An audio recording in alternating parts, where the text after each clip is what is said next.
This is The World Today. A warm welcome to the program. I am Peninah Karibe. U.S. President Donald Trump has announced the indefinite extension of the ceasefire with Iran, only to turn around hours later to threaten to blow up the whole country.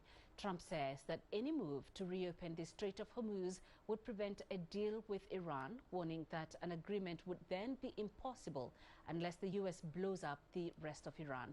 Meanwhile, Tasnim news agency reports that Iran has not asked for an extension and repeated its threats to break the U.S. blockade on the Strait of Hormuz by force. Owen Fiaklo has the details. U.S. President Donald Trump on Tuesday appeared to pull back from the brink of resuming hostilities with Iran in its conflict with both the U.S. and Israel. There was deep confusion about whether the U.S. and Iran would be prepared to resume indirect negotiations in Islamabad, with Iran saying it wasn't committed to going. And then a little later on Tuesday, according to AP, U.S. Vice President J.D. Vance also abandoning plans to fly to Islamabad. He's the lead negotiator on the U.S. side in these discussions. And all of this, it appears, is shaping U.S. President Donald Trump's thinking, as he posted on his Truth Social network a little later on Tuesday that at the request of Pakistan, he's agreed to extend that ceasefire indefinitely. Now, Trump says he's awaiting what he called a unified proposal from the Iranian leadership. He claims there are splits in the leadership about how to proceed with these negotiations. Trump has also said that the U.S. will continue its blockade, effectively a blockade in the Strait of Hormuz, that all-important waterway that's led to a global energy crisis. And as if to underscore that, earlier on Tuesday, U.S. forces boarded a tanker, an oil tanker, reportedly carrying Iranian oil in the Indian Ocean that was bound for Sri Lanka. Iran responded by calling that an act of war, saying it wanted the crew released as a precondition for these negotiations resuming. And therein lies the problem. The Iranian leadership says it will attend these negotiations if the U.S. abandons its pressure, that's pressure on the Strait of Hormuz, also threatening to break that blockade by force if necessary. There's deep suspicion on the Iranian side as well, with some members of the Iranian leadership saying the extension of this ceasefire is essentially a precursor for the U.S. and Israel to resume its bombing and missile strikes of Iran. And looming over all of this is that central issue that led to this conflict, the U.S. contention that Iran is enriching uranium to build a weapon, and Iran's long-standing contention that it's simply enriching uranium for civilian or peaceful purposes. These two sides remain as far apart as ever on that crucial element in this conflict between them. Owen Fairclough, CGTN, Washington. Pakistani Prime Minister Shehbaz Sharif says he hopes the U.S. and Iran will continue to observe the ceasefire and reach a comprehensive peace deal to end the conflict permanently. A White House official says U.S. Vice President J.D. Vance has not yet left Washington for talks in Islamabad and is attending additional policy meetings. Iranian media report that Tehran's decision not to take part in U.S. talks in Pakistan is definitive. Daniel Khan has more from Islamabad. Here in Islamabad, uncertainty is building just hours before what was expected to be a critical second round of US-Iran talks. Pakistan has been preparing to host both delegations, but for now, Iran has indicated it will not attend. Tehran accuses Washington of breaching the ceasefire and points to the ongoing US naval blockade as a key obstacle.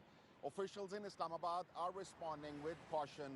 There has been no public criticism of Iran. Instead, authorities are framing the situation as a delay rather than a breakdown, emphasizing that communication with both sides is ongoing in an effort to keep the diplomatic track alive.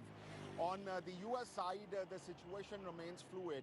U.S. President Donald Trump has said a delegation is en route to Islamabad, but timelines remain unclear. Some reports suggest preparations are still underway, while others indicate an arrival could happen at any moment.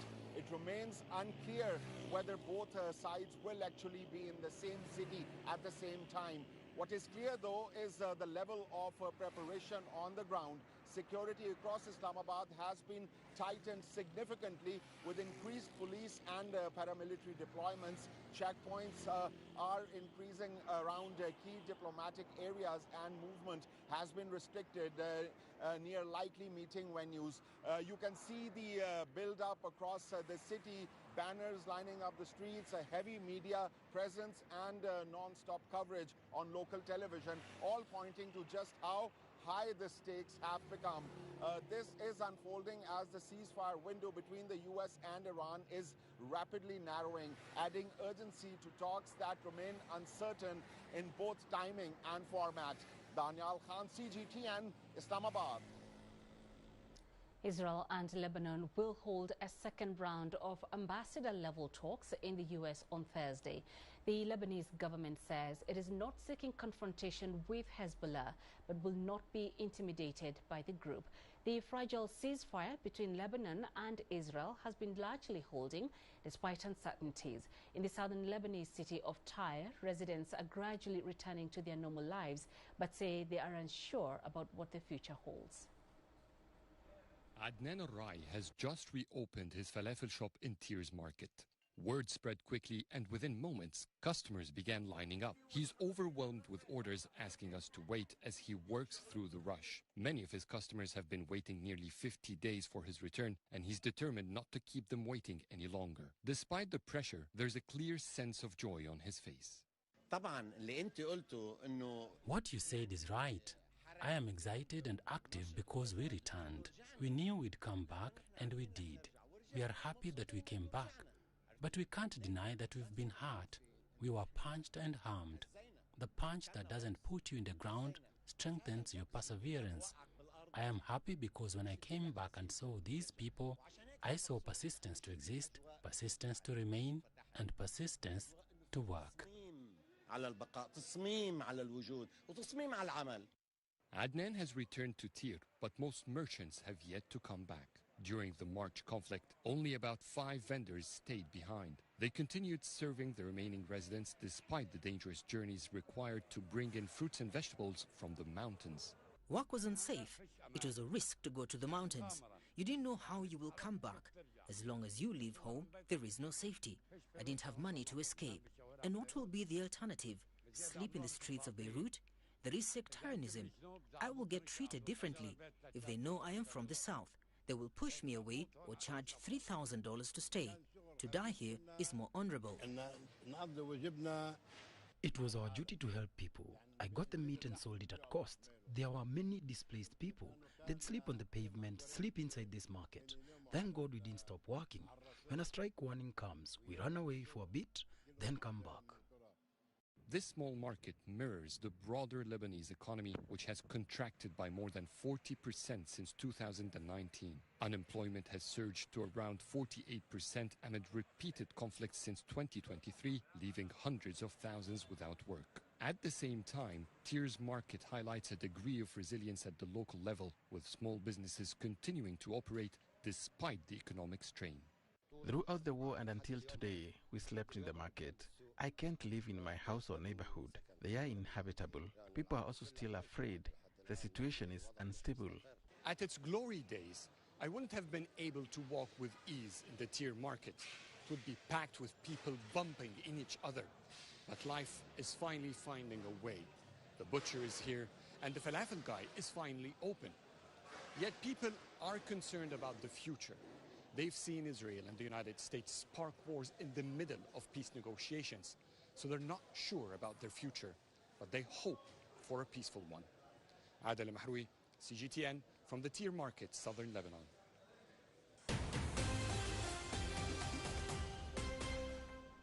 Beijing has lodged strong representations and protests to Tokyo after Japanese Prime Minister Sanae Takaichi sent a ritual offering to Yasukuni Shrine. The shrine has served as a symbol of Japanese militarism and wartime aggression.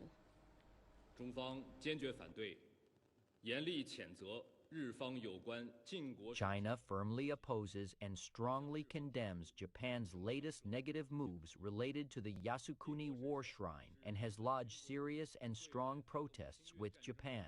The Yasukuni Shrine is a spiritual tool and symbol of Japanese militarists responsible for the war of aggression.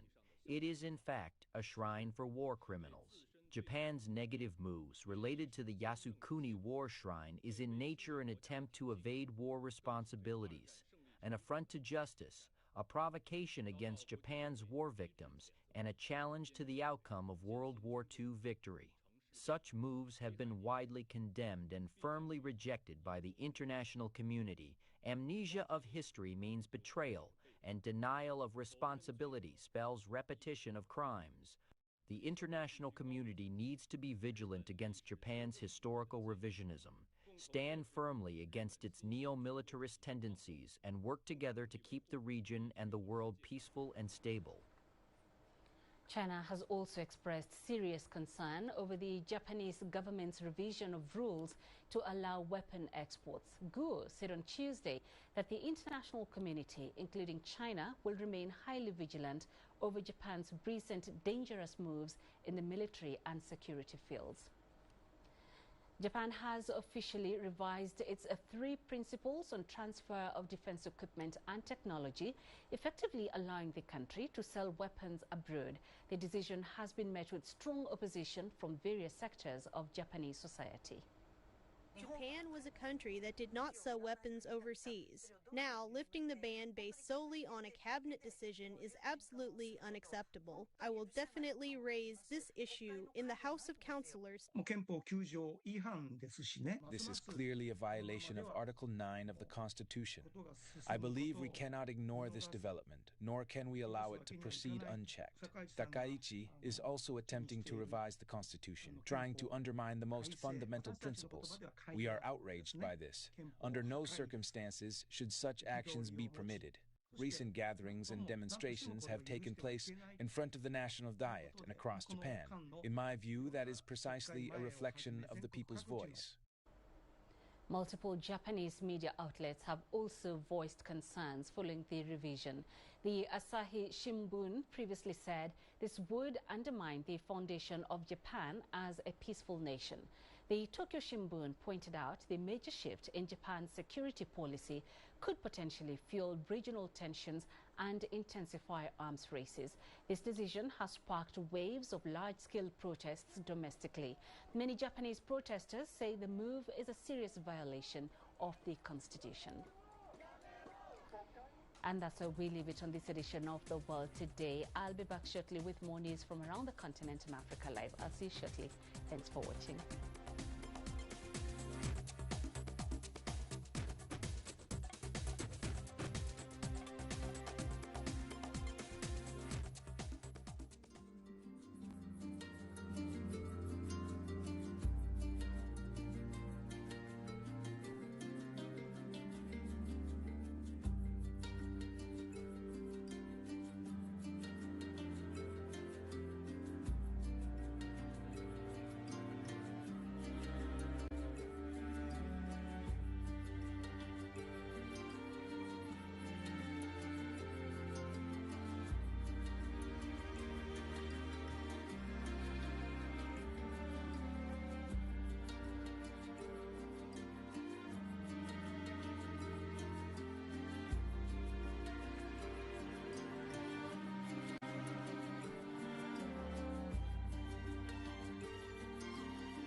China and Mozambique agreed to elevate bilateral ties and deepen cooperation. South Sudan plans to dissolve current government and enter a caretaker phase ahead of December elections.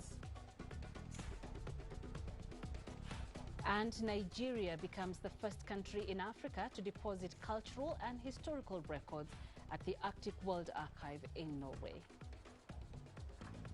This is Africa Live. A warm welcome to the program. I am Peninah Karibe. Also coming up this hour, the Senegalese government says it has aligned its debt figures with those of the IMF. And in sports, things go from bad to worse for Chelsea in the Premier League as the Blues lose 3-0 at Brighton. Chinese President Xi Jinping has held talks with Mozambican President Daniel Chapo in Beijing. The two sides agreed to elevate bilateral ties to a China-Mozambique community with a shared future for the new era and reached a consensus on deepening cooperation and strengthening China-Africa solidarity. A welcome ceremony was held at the Great Hall of the People in Beijing, where Mozambican President Daniel Chapo was greeted with a guard of honor and a 21-gun salute. During their talks, the two heads of state agreed to elevate bilateral relations to a China-Mozambique community with a shared future for the new era. President Xi Jinping noted the traditional friendship between China and Mozambique has long served as a model for China-Africa relations and South-South cooperation. He noted that deepening bilateral cooperation meets the shared expectations of both peoples and aligns with a broader trend of greater solidarity among Global South countries. China stands ready to work with Mozambique to pursue modernization together, building on the outcomes of the Beijing summit of the Forum on China-Africa Cooperation, as well as the 2026 China-Africa Year of People-to-People exchanges. He called for continued mutual support on issues concerning each other's core interests and for expanded cooperation in areas including infrastructure, energy and mineral resources, agriculture, and the digital economy to achieve high quality and sustainable development. Xi also stressed that over the 70 years since the establishment of China-Africa diplomatic relations, the two sides have always stood together through thick and thin and moved forward side by side, regardless of changes in the international landscape. China is ready to work with African countries to jointly address challenges, promote peace, and pursue development. He outlined 3 proposals. First, upholding the principles to promote peace by calling for a ceasefire in the Middle East and resolving differences through equal dialogue, while practicing true multilateralism and safeguarding the purposes and principles of the UN Charter. Second, maintaining focus on development, as China continues to expand high-level opening up and places Africa in a position of special priority, including implementing zero-tariff treatment for 53 African countries with diplomatic ties starting May 1st, and expanding access for African exports to China through measures such as upgraded green channels. And third, pursuing win-win cooperation by tapping potential, strengthening mutually beneficial cooperation, supporting Africa's development, and building an all-weather China-Africa community with a shared future in the new era. President Chapo said he was pleased to be the first African head of state to pay a state visit to China this year. He reaffirmed Mozambique's strong commitment to the One China principle and expressed appreciation for China's long-standing support. He said China's development achievements have set an example for the Global South and voiced readiness to deepen cooperation across various sectors and jointly build a community with a shared future. Following the talks, the two sides signed multiple cooperation agreements covering the Belt and Road Initiative, trade, and people-to-people exchanges. To help us unpack the importance of this visit, we spoke earlier to Gil Anibal, an expert on China-Mozambique relations. I think this visit can bring out so many news. Many news means Mozambique is opening some opportunity to the China businessmen and offering opportunities, offering a security for financial issues, offering some green industrial zones. We have some corridors in Nagala, Beira, Maputo. So those three are most important because we have ports here, we have railways, and talking about railways, the government of Mozambique is intending to build north and the south railways. So this is a big opportunity to the businessmen from China to invest in Mozambique in that infrastructure. One of the opportunities that we can set here is to create the special green zone, special green industrial zones.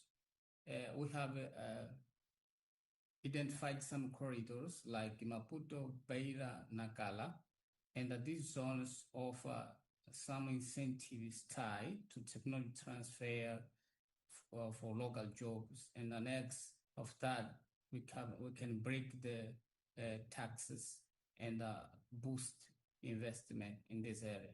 Another thing is demand of joint ventures. As you know, Mr. President Daniel Chap traveled to China with so many our local businessmen. So those kind of state visit can try tie some business coordination between that countries. So can he fill up the gap, as I mentioned, as a demand? So another in addition of that, we can use our gas. You know, Mozambique has plenty of gas. So using the gas, we can boost up energy transition. So it means in this sector, we have so many opportunities to be invested in Mozambique by the Chinese businessmen. China has reaffirmed its firm stance on national sovereignty after Lai Ching-te, leader of the Taiwan authorities, reportedly cancelled his trip to Eswatini. Commenting on the incident, the Chinese Foreign Ministry says all African countries, with the sole exception of Eswatini, have established diplomatic ties with China. These 53 countries, together with the African Union, adopted the Beijing Declaration at the 2024 FOCAC Summit. Officials stressed the importance of upholding the One China principle. To Senegal now, where the 10th International Forum on Peace and Security in Africa has just wrapped up in the capital, Dakar. The two-day event brought together heads of state, experts and policymakers to address pressing security challenges and governance issues on the continent. The presidents of Senegal and Mauritania were among those who spoke. CGTN's Crystal Onkeo has more. Senegal's capital has played host to what was the 10th International Forum on Peace and Security in Africa. And there was much to discuss and debate. Everything from terrorism and violent extremism in the Sahel, wars in places like Sudan, South Sudan and the DRC, and political instability owing to coups in West and Central Africa. The Senegalese president, who presided over the opening ceremony, lauded the progress made so far, but said more should be done to improve security. Significant progress has been made in conflict prevention and peacekeeping. Collective security frameworks have been established at the regional and continental levels. The African Union and regional economic communities, particularly ECOWAS, have demonstrated their capacity to intervene through the deployment of peacekeeping forces. But these frameworks have their limits, sometimes unclear mandates, uncertain funding, insufficient operational capacities, and above all, a too frequent gap between decisions taken elsewhere and the reality on the ground. The conference also focused on transnational crime, border and maritime security, the growing impact of climate change on security, conflicts, cybersecurity and governance challenges. Mauritanian president highlighted some measures that could improve the situation on the continent.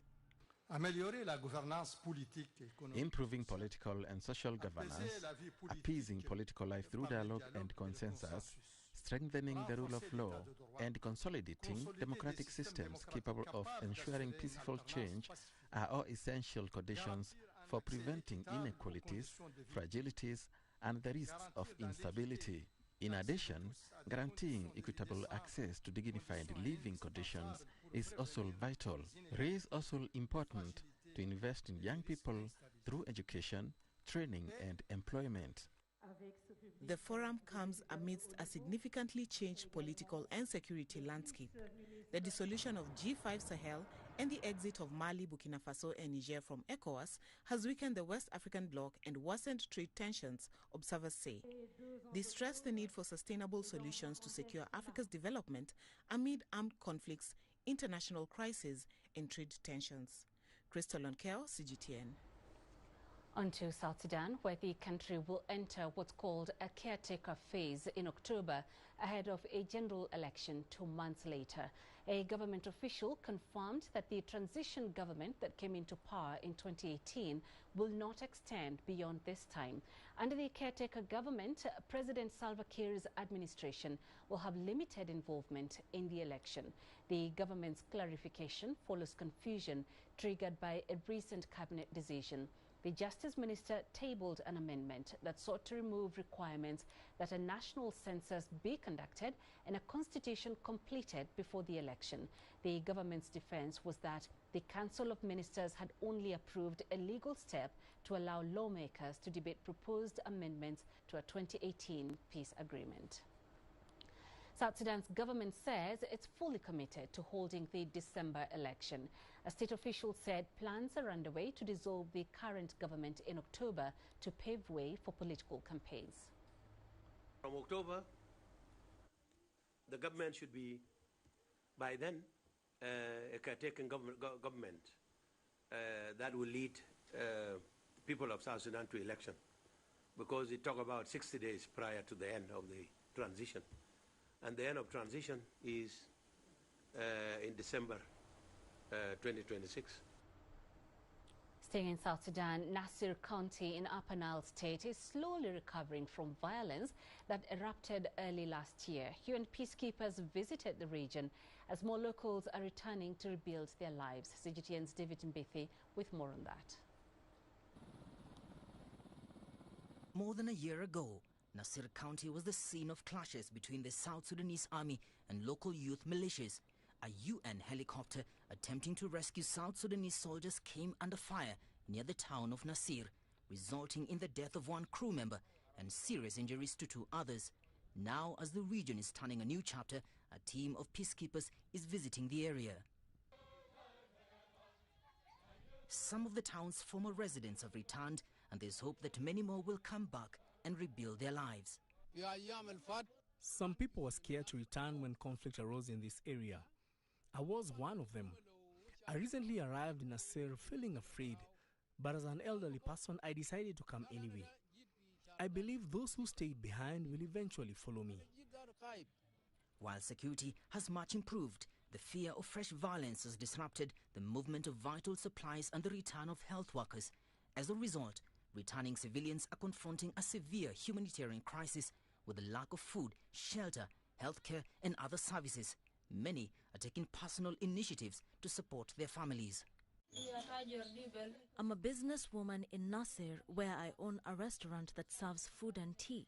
In addition to the restaurant, I also manage several other small businesses. I've been able to make a profit because Nasir is calm and security has improved. This stable environment has encouraged us to pursue business opportunities. The UN mission in South Sudan says the peacekeeping visit aims to provide reassurance and hope for the local community.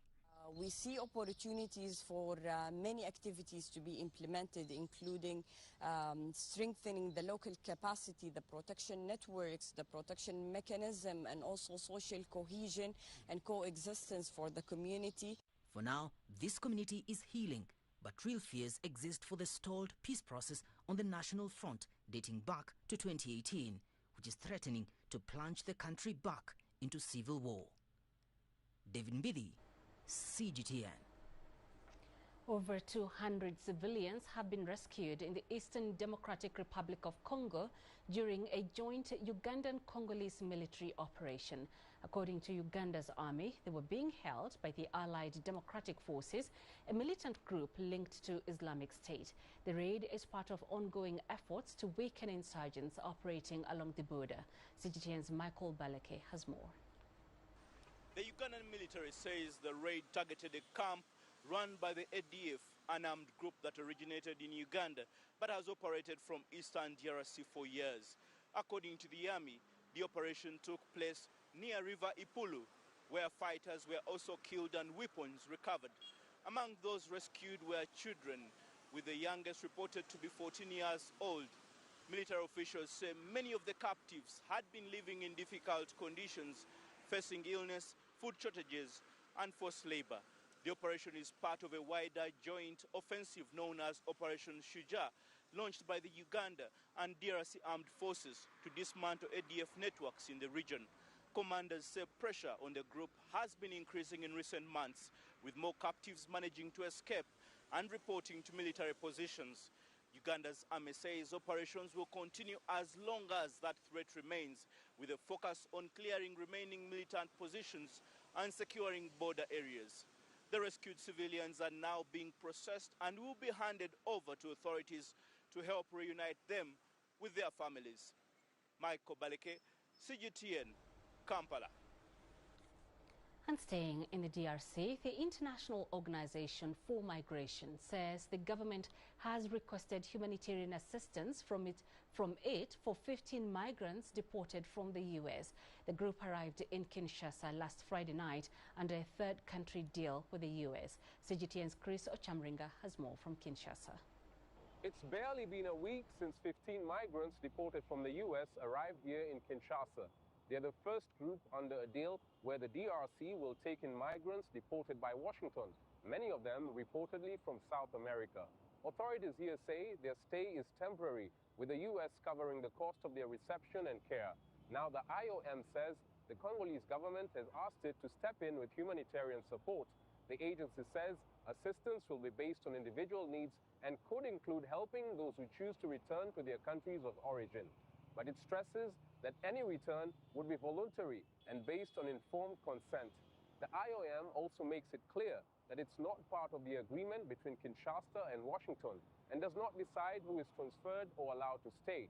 The arrangement has drawn criticism from several opposition figures and civil society groups who question why the country is accepting deportees while conflict and displacement continue in the East. The U.S. has struck similar deals with several African countries as it ramps up its migrant deportations.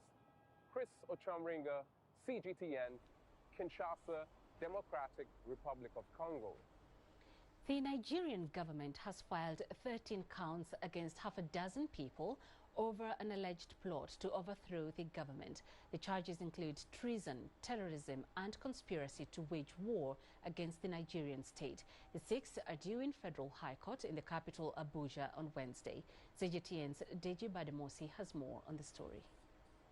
The charges stem back to October 2025 when several military officers and civilians were arrested over an alleged plan to topple the government. In all, about 16 military officers were arrested and detained over the coup plot. Former governor and oil minister Timipre Silva, who is at large, is the 7th person mentioned in 7 of the counts. Silva has denied any involvement in the alleged plot.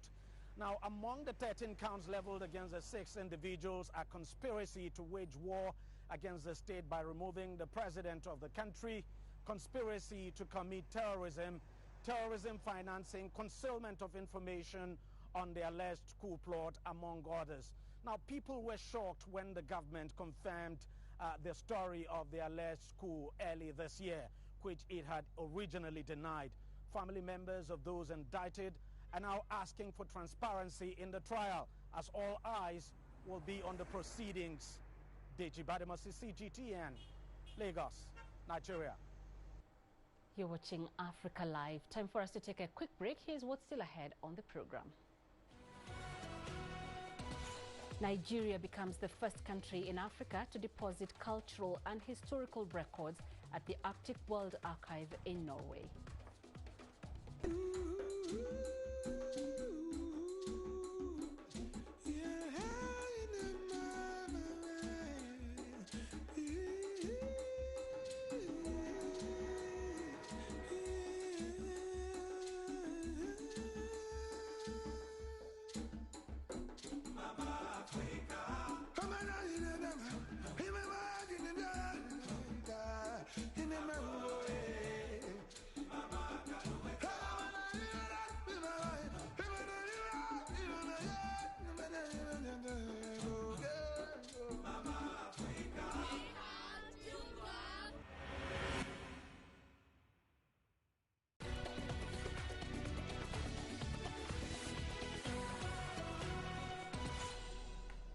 The US-Israeli attacks on Iran are hitting African countries in a very painful way.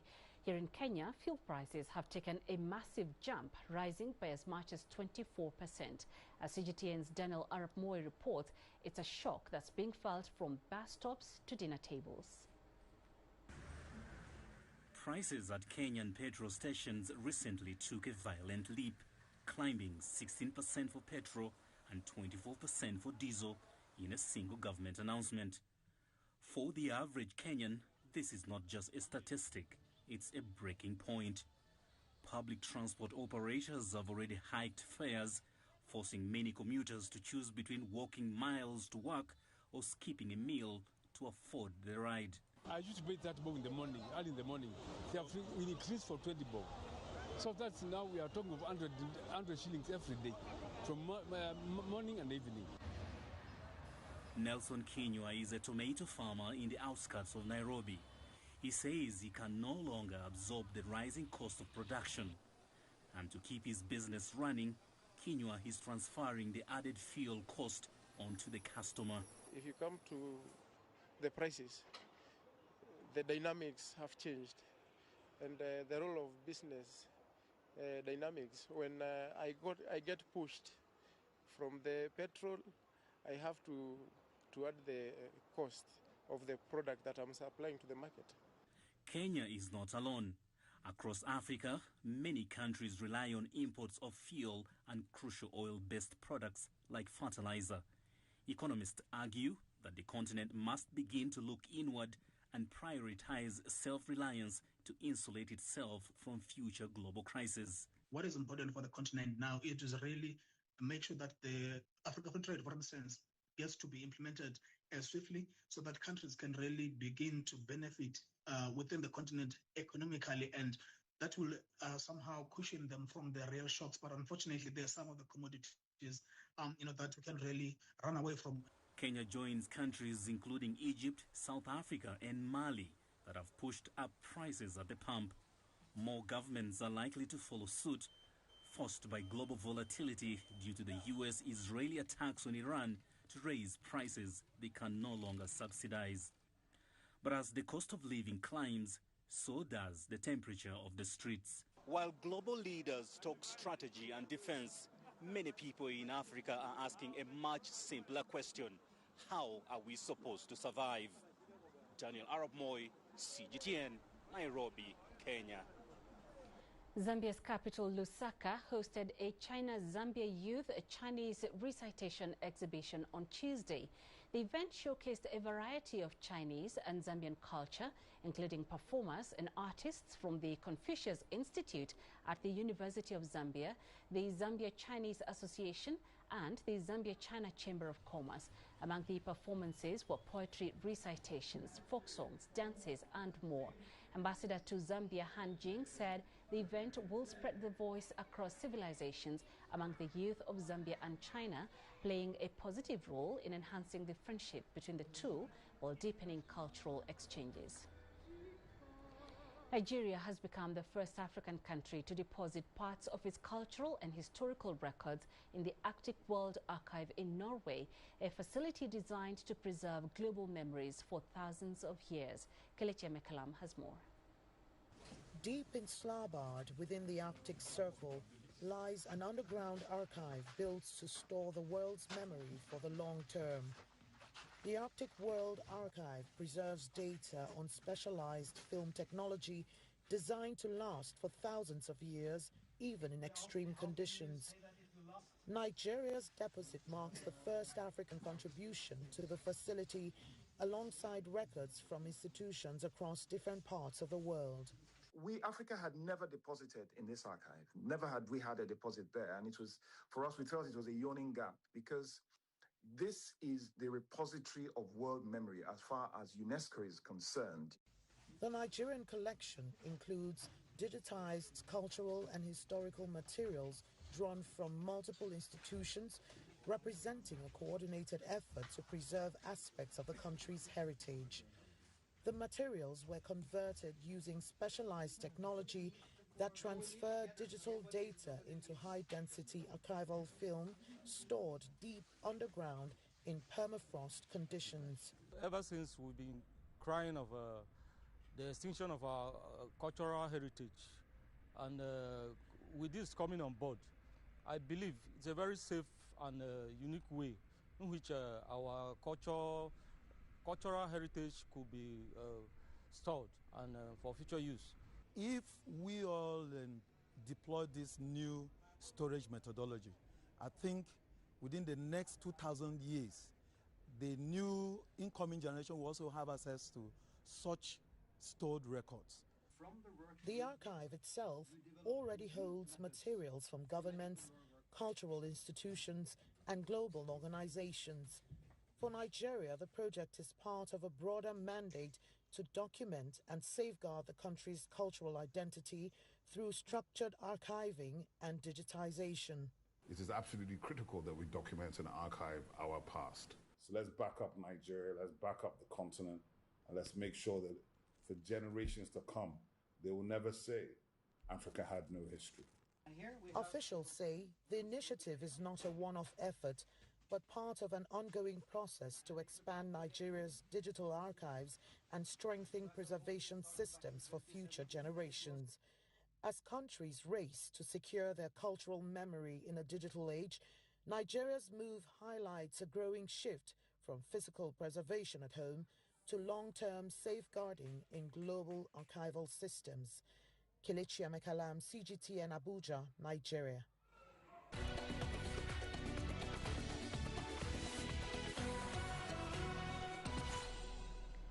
Senegal's debt is now fully transparent and aligned with International Monetary Fund figures. This is according to the country's public debt director, Alioune Diouf, who rejected suggestions of arrears outside a grace period. The statement comes after the discovery of previously unreported liabilities and fresh claims of a lack of transparency in swap contracts. The IMF halted a $1.8 billion program in 2024 after the initial misreporting surfaced, putting Senegal's debt management under closer scrutiny. Diouf added that the government and IMF were now using identical data after audits covering 2019 to 2024. However, the debt to GDP and deficit figures the government published in a recent quarterly update do not align with the IMF's World Economic Outlook. South Africa's central bank has warned that the Iranian war has presented material upside risks to the country's inflation trajectory. The Apex Bank says it expects headline inflation to be higher in the near term and average 3.7% this year before easing back to the target by late next year. In its March Monetary Policy Committee statement, the bank showed two scenarios for the inflation outlook, one intermediate and one severe. In the severe scenario, oil remains above $97 per barrel for the year, and inflation is expected to be sharply higher. SARB also said that market-implied interest rate expectations now suggest scope for about 25 basis point hikes this year. This contrasts with two cuts in 2026 that were anticipated just before the conflict began. Moving on, by 2030, data center electricity use is expected to double worldwide, putting pressure on already strained power systems. In Africa, where energy networks remain uneven, that shift is raising the stakes for investment in reliable, high-quality power. Cooling systems, which can consume up to 30% of a facility's energy, add further strain, especially in hotter climates. CGTN's Julie Sher reports. Artificial intelligence is rapidly moving from hype to real-world use in business, finance, and public services. Across Africa, that shift is driving demand for data centers and cloud infrastructure. We're starting to see them emerge in Kenya and Nigeria and Ghana and Egypt as well to some extent.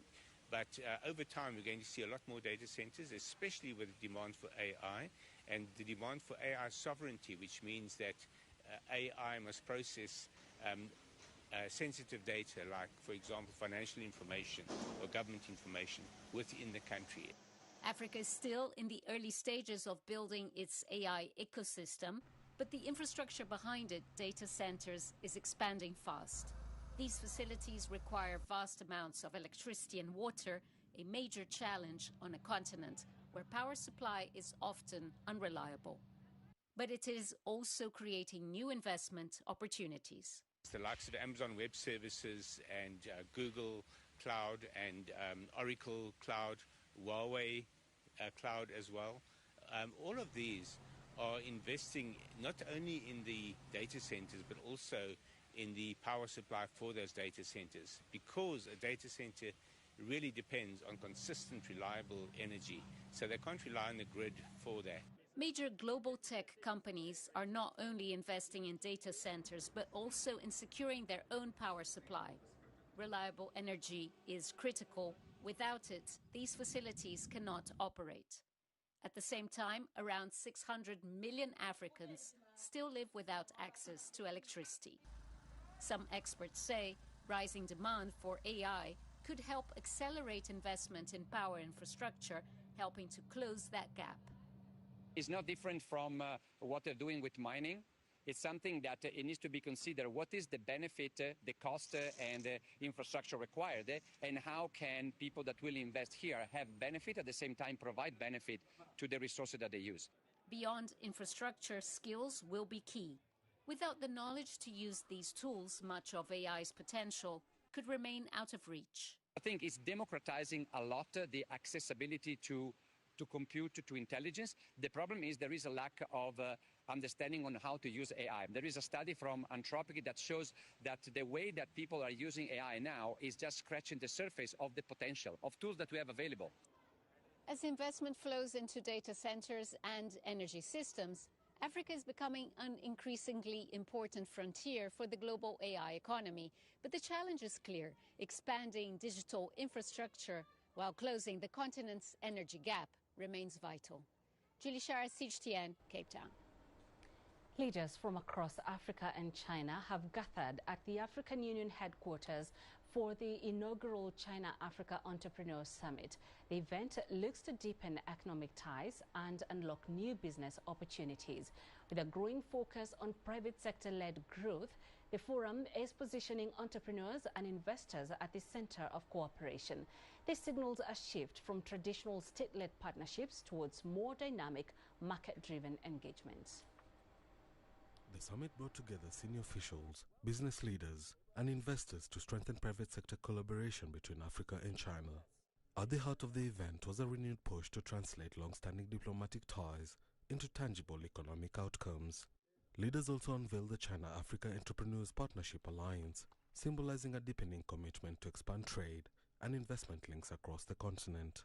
Opening the forum, China's ambassador to the African Union reaffirmed the strength of the partnership.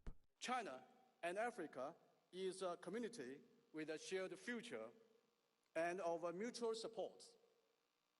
We have always regarded Africa as a sincere friend and a reliable partner. Thank you for your long-term active engagement in and strong support to China-Africa economic and trade cooperation. The Chinese ambassador pointed to expanding cooperation in various sectors, where dozens of projects are already underway across Africa. China also remains Africa's largest trading partner, with growing two-way trade flows. In a major announcement, Beijing says it will grant 100% zero-tariff access to exports from 53 countries starting May 2026.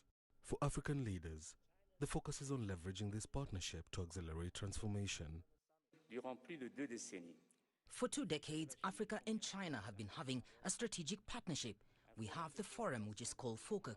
China its agricultural reform, accelerated its industrial revolution, and Africa must follow suit and follow the example of China, transformation of agriculture.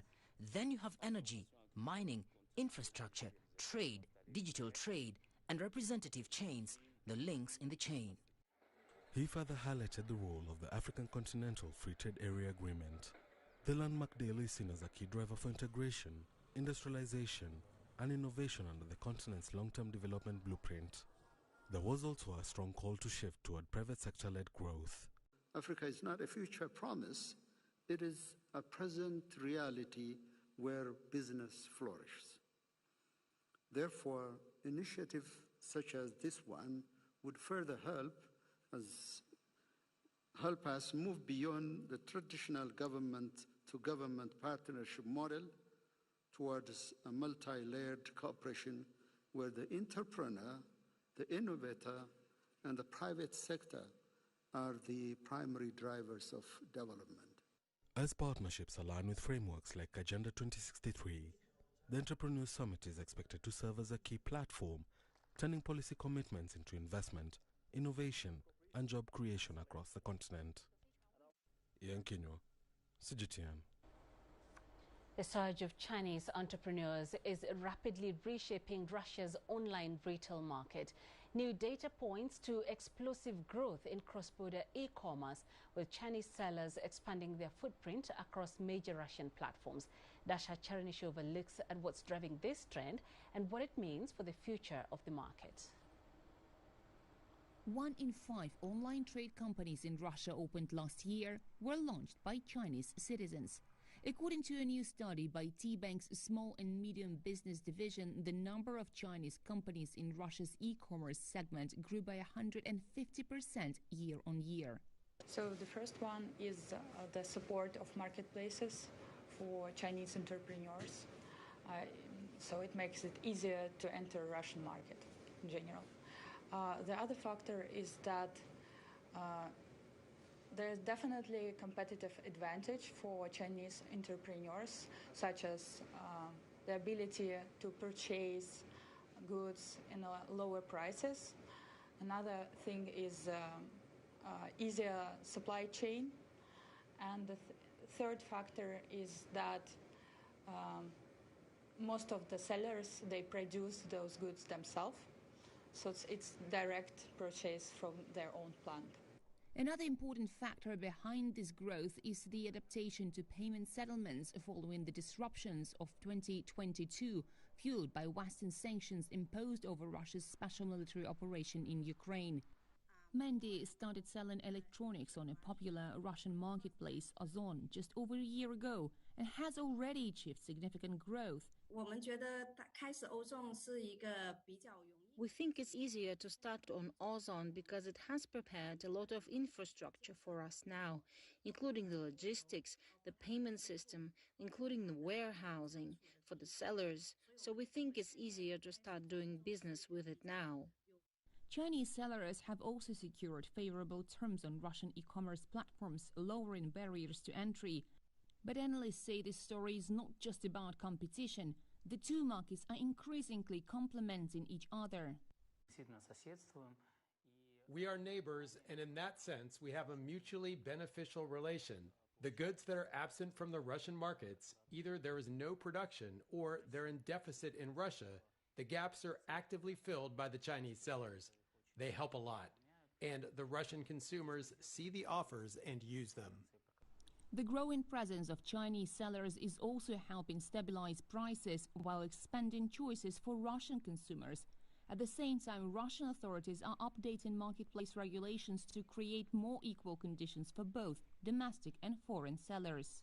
Analysts say these e-commerce figures are about far more than trade. They reflect a deeper structural shift in business ties between Russia and China, a shift that has accelerated since 2022 and is now transforming Russia's digital marketplace. Dasha Chernyshova, CGTN, Moscow.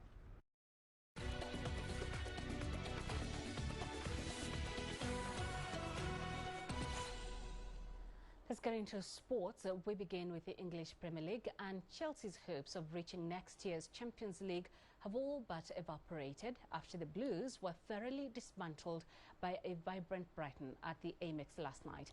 The Seagulls knew a win would see them rise above their opponents in the table, and they got off to the perfect start with an early goal by Ferdi Kediolu.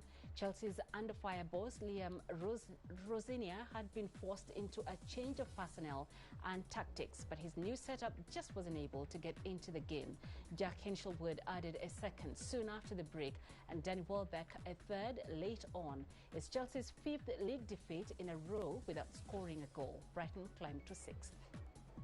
The basics, having more courage to play, winning duels, winning headers, tackles, conceding terrible goals. That was an unacceptable performance tonight. At the WTA Madrid Open, Venus Williams was beaten in the first round by Spanish wildcard Caitlin Quevedo, denting the Americans' bid to return to Roland Garros for 25th time. Williams, a seven-time major winner, had never won in Paris, but says she would love another shot at it. Well, she will need a wildcard for the second major of the year after the 20-year-old ensured she would go no further in the Spanish capital. Quevedo took the match 6-2, 6-4, which included winning 5 straight games in the second set. Elsewhere, former world number 2 Paula Badosa is also out, losing in 3 sets to Julia Graber of Austria. Badosa, who got a wild card to play in the tournament, had chances to take the opening set, but ended up losing it in a tiebreak. The 28-year-old Spaniard, playing in front of a home crowd, responded well, taking the second set 6-4. Yet, she had no response in the third, as a defiant Graber beat her to love. And out to the NBA, where the first round of the playoffs continues, and a massive blow to the San Antonio Spurs, who not only lost to the Portland Trail Blazers on Tuesday night, but may have to do without star player Victor Wembanyama for several games.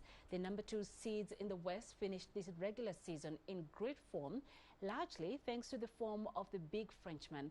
Wemby hit the floor face first when he was fouled by Jrue Holiday in the second quarter.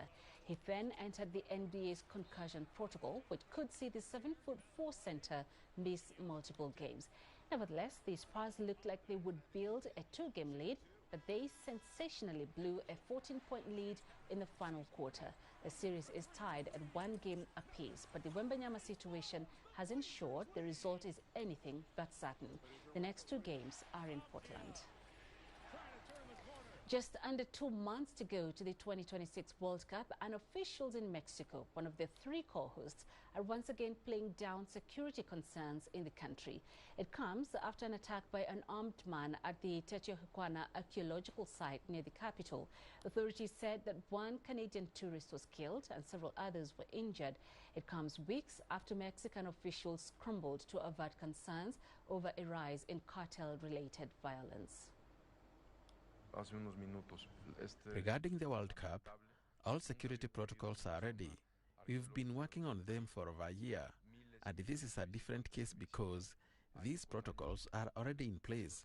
Security has been reinforced and has remained under constant monitoring up to now. And that's it for this edition of Africa Live. Do send your feedback to the contacts on the screen and follow us on our digital media platforms. I'm Peninah Karibe. Thanks for watching.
From CGTN Beijing, this is Asia Today. Hello and welcome. I'm Su Yuting. It's 7 p.m. in the Chinese capital. Coming up on Asia Today. Iran says its decision to rule out peace talks with the U.S. is definitive as President Donald Trump extends the ceasefire for further negotiations. China condemns the Japanese Prime Minister's ritual offerings and senior officials' visit to notorious Yasukuni Shrine. And the remains of 12 Chinese People's Volunteers martyrs returned to China from the Republic of Korea.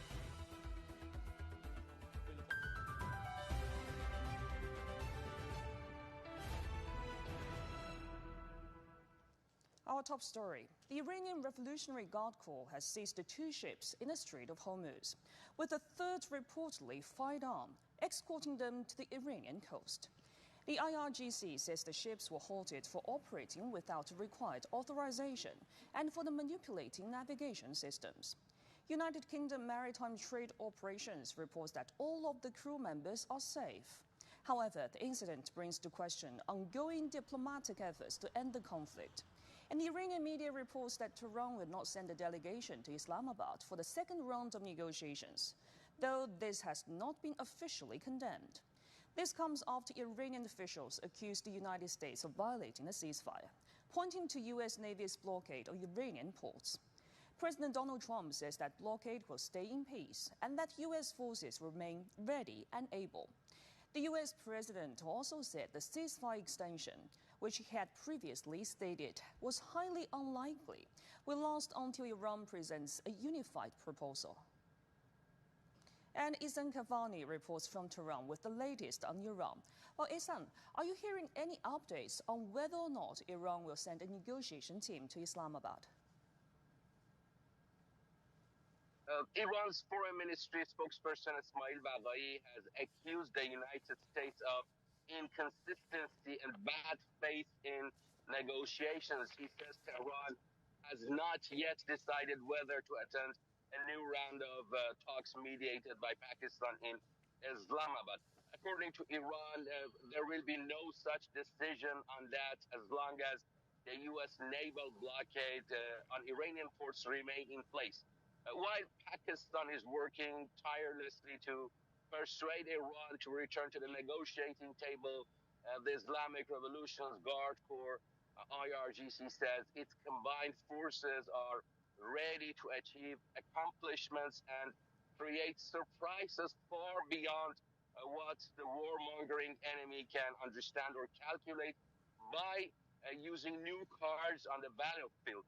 Speculations here shows that Iran's new card could be closing the Bab el-Mandab Strait in the Red Sea, possibly with the Houthi support in Yemen. This strait is the main transport route between Asia and Europe, with approximately 10 to 12% of global trade passing through that. Tehran says any disruption in Bab el-Mandab would raise the cost of energy transportation to Europe and will drive up energy and electricity prices. Back to you. And some reports say Iran's IRGC has fired on container ships in the Strait of Hormuz. What are the latest updates on this on your end? Well, according to a report from the UK Maritime Trade Operations Center, a cargo ship was targeted 8 miles west of Iran. It appears that this container ship ignored warnings from the Iranian armed forces, and that is why it was targeted. The IRGC says disrupting the order and the safety of the Strait of Hormuz is its red line. The IRGC also says that its naval forces have also seized 2 violating vessels which had endangered maritime security by operating without the necessary permits and tampering with their navigation system. The report says the vessels were escorted to the Iranian. One of the vessels is reportedly linked to Israel, named MSC Francesca. Iran says it has no obligation to the 1982 convention known as the United Nations Convention on the Law of the Sea, and according to Iran, it has not ratified the convention in its parliament, and even if it had ratified that convention, the conventions don't basically function during wartime. Well, thank you very much indeed. That was Isan Kavani, live in Tehran. Amid the current stalemate in peace talks, Pakistani Prime Minister Shehbaz Sharif has expressed hope that the United States and Iran will continue to uphold ceasefire and reach a comprehensive peace deal to permanently end the conflict. Daniel Han in Islamabad has more. Well, the situation in Islamabad remains fluid, but there is still an active effort to keep diplomacy alive. A key development is that the United States has agreed to extend the ceasefire period, reportedly at the request of Pakistan's Prime Minister Shehbaz Sharif and Field Marshal Asim Munir. This extension is being seen here as an attempt to buy more time for talks that are now facing serious uncertainty. At the same time, there are clear signs of strain. Iranian media are describing Tehran's decision not to participate as definitive, while the fact that U.S. Vice President J.D. Vance has not left Washington suggests that this round is not proceeding as initially planned. Pakistani officials are being careful in public, saying talks have not been formally cancelled, but are acknowledging that both sides are reassessing their positions. Now, earlier signals suggested that there was still a possibility Iran might engage, but these appear to be hardening now. For Pakistan, the priority now is to keep the process from collapsing altogether. Officials here continue to present Islamabad as a neutral venue and say that back-channel contacts are ongoing. And observers here say the ceasefire extension is central to that effort, as it will create diplomatic space in this fragile situation. And we now turn to Dr. Talib Ibrahim, an expert in Middle East affairs and author of the book From Darius to Khamenei, Iran and the Nation and Iran the State, to give us more insights on the potential outcome of the US-Iran talks. Well, Dr. Ibrahim, thank you very much for joining us. What are your thoughts on the likelihood of these peace talks in Islamabad continuing? I think that depends on several factors. First, the real willing and the real intentions of President Donald Trump, as we have seen several times that President Trump deceived the Iranians, and while they were going to the negotiating table, he was launching a new war. This is first. Second, the willing of Iran.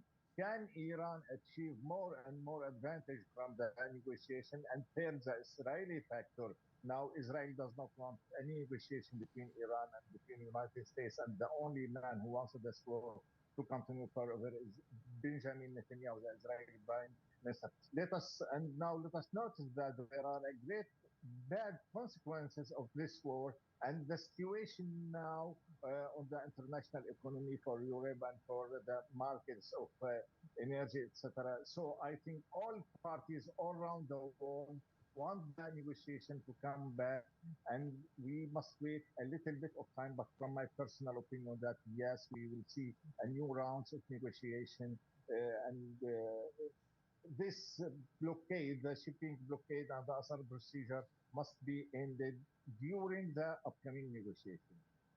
And Dr. Ibrahim, President Donald Trump says that the ceasefire will be extended until Tehran delivers what he calls a unified proposal, seemingly shifting responsibility to Iran. So how is Tehran using its messaging to engage with that narrative? I think Iran is ready for negotiation, and they have their proposal. They want their nuclear program, a peaceful nuclear program, to be maintained, and they want guarantees that the United States will not topple the Islamic regime of Iran, and they want complete peace. They do not want to see another war coming in the region. Can United States approve those Iranian conditions? I think, yes, that must be approved. This is the second. Iran, President Trump says that Iran is not unified and there is a split inside the Iranian leadership. But what I know that there's a real split inside the Pentagon between Pete Hegseth and the Secretary of Army, Dan Driscoll in the United States. So I think we must wait a little bit of time. But finally, both sides must go to negotiating table because the price of returning to war is very, very heavy and no one can bear it. Thank you very much indeed for your insights, Dr. Talib Ibrahim. China has condemned Japan's moves regarding Yasuhuni Shrine, saying it constitutes